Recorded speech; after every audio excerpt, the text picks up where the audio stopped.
Hello नमस्कार साथीहरू र आज म तपाईहरूलाई आफ्नो फेसबुक पेजबाट चाहिँ अरूलाई नभए अरू कसैलाई एक्सेस दिन खोजिराख्नु भएको छ भने कसरी एक्सेस दिने भन्ने म तपाईलाई भन्न गइरहेको छु।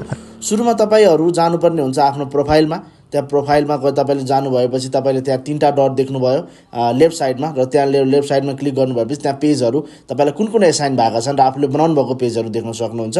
त्यो पेजमा तपाईँ जुन पेजबाट अरूलाई एक्सेस दिन खोजिराख्नु भएको त्यो पेजमा जानुहोस्। त्यहाँ जानु भएपछि तपाईँ फेरि त्यो पेजको प्रोफेसनल ड्यासबोर्ड तपाईँले हेर्न सक्नुहुन्छ। स्क्रिनमा प्रोफेसनल ड्यासबोर्डमा जानुहोस् र त्यहाँनिर सेटिङ भन्ने अप्सन आउँछ है।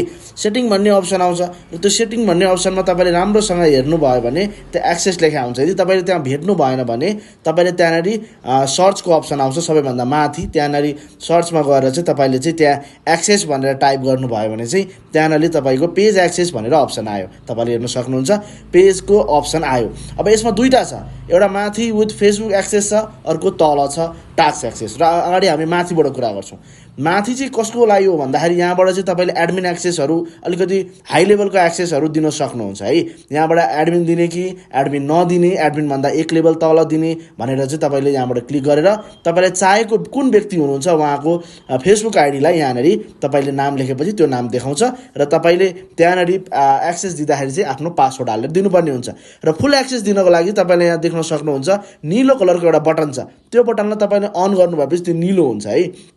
अनि त्यसमा तपाईँले पासवर्ड हालेर सेम तरिकाले एक्सेस दिन सक्नुभयो। अर्को तलको एक्सेस हेर्नुहुन्छ भने त्यो टास्क एक्सेस हो।